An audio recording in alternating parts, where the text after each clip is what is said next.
All right. So, can you share with us your name William Hagen. and who are you? I am his wife, Betsy Hagen. Perfect. And so, Buck, a lot of people struggle with neuropathy, and it's a growing problem. And so, can you tell us a little bit about what you were experiencing before coming to the office?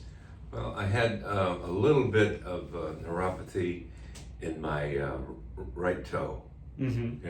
and I ignored it. It wasn't a problem or anything like that. And that went on for a couple of years. And then more recently, then my left toe started to feel the same. And then about a month after that, seemingly everything broke loose in that all of a sudden my ankles were stiff. And a couple of weeks later, my ankles got fat. A couple of weeks later, then I had pain going down my shins. And then about a month later, my back, lower back, tightened up on me. And I had a very difficult time getting around. And I went to one of those elastic belts to ease the pain in my back, but I still had aching shins and immobile ankles, if you will. Mm. And so, over this period of time, being years, and you went to your doctor, and did they offer for you? Did they offer any help? No, they didn't. The fact that the toes were doing that, I just kind of ignored it. Felt it was old age. But then, like I said, all of a sudden here, the beginning of this year, it went boom, boom, boom, and I was overwhelmed. Mm. And so you were having trouble walking. It was difficulty just going to the mailbox. Right, exactly. I couldn't walk out the front door, across the street to the mail center, get my mail. And by the time I was halfway back, I was desperate. I don't want to fall down. I don't want to sit down in the middle of the front yard. I want to get to the porch, which I did, pulled myself up and sat in a chair up there for maybe 5 minutes till the aches and the pain subsided. Okay, and that's kind of what got me started on looking into this and solving the problem the best we could. Yeah. And so, Betsy, what did you kind of see with Buck, and what made you concerned about what you were seeing? Pretty much what he's explained. He was just trying so hard to go and get to the next destination and having to stop. And then some of the other side effects of that was having some breathing issues, going just to short distances. And so that was an issue too. And yeah, but he's made some definite progress, which. Yeah, I do walk with a walking chair, I guess we'd call it. And I don't know, we'll walk maybe a block, so to speak, about 8-10 houses up. And I said, I'm gonna have to sit down. And I sit down and rest for about 3 or 4 minutes, get back on the four-wheel chair, and then, let's say walk home, or walk some more and sit down. Right. And so before you came into my office, it was something that your doctors really hadn't told you that there was anything that you could do, maybe just some heat, some Aleve or something like that. Right. And we were having this burning in the shins, swelling in the ankles, back pain, limiting mobility. And so now we're about 4 months down the road, and how are you now? Well, I'm definitely improved. The pain in my shins has gone. It doesn't bother me anymore.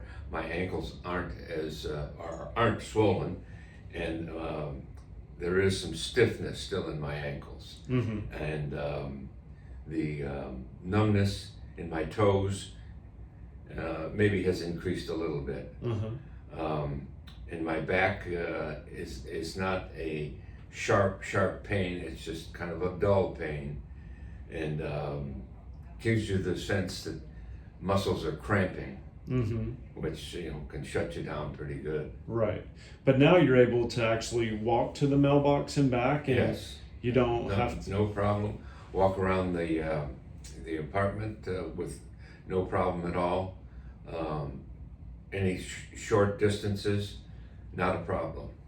And like I said, if I do go with my walker, maybe I'll go a quarter of a mile and then have to sit down and rest my back because it's starting to get tense. And it does rest, and I'm able to get back up and go some more. Great.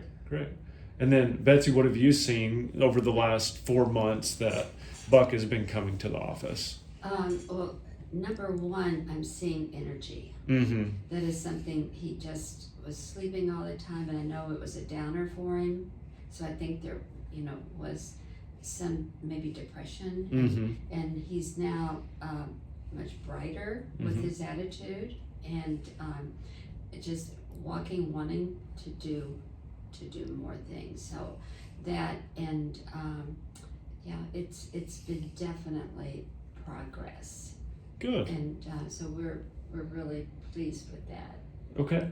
And so part of this, that we always have this conversation with our patients, is that we're really early into this. We're almost maybe a third of the way through this. Right. And we're seeing, or a quarter of the way through this, and you're already seeing those benefits. And Right. so, what are you hopeful for next? Like, has it finally given you some hope that maybe you're not just stuck to sitting in the house or letting the golden years pass by? That's the hope, is that I can be mobile again, and I don't have to take on the world or anything like that, but just get around without pain. That's all I'm shooting for. Right. Okay.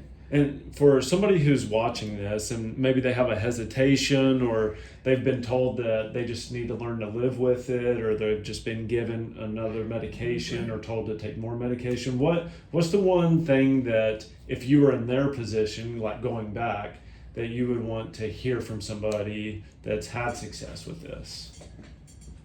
Well, like to hear that they took on the struggle and reap the benefits. From what I hear, the medication that is available for this is poorly thought of. It's just like you're in a fog. Right. There may be numbness, but you're kind of in a fog, and don't have much control over what you're doing. This, you're proactive.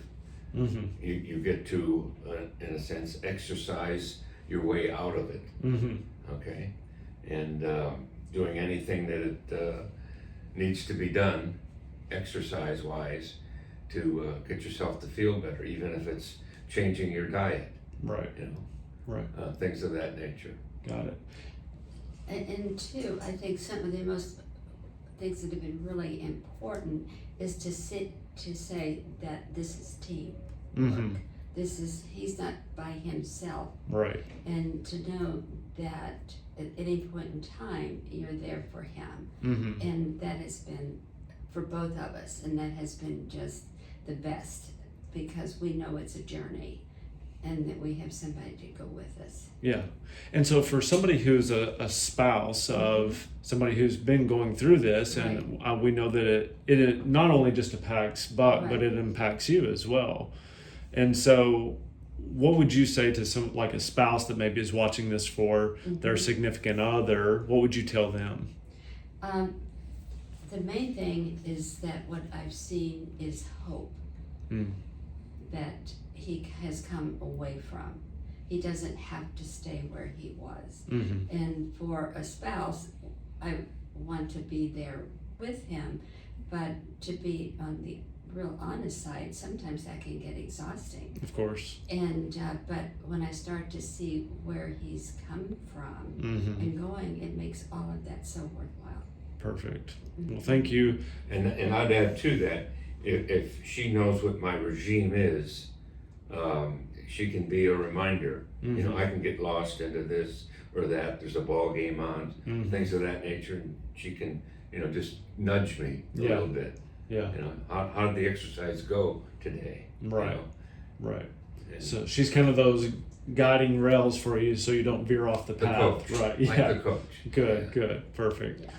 Well, thank you so much for sharing your story, because Welcome. part of this is that just helping people understand that there is hope and there are things that you can do besides just settling for a medication or a surgery to get better. But it is a symbiotic relationships. It takes work from both sides. So thank you both Okay. so much for that. So thank you.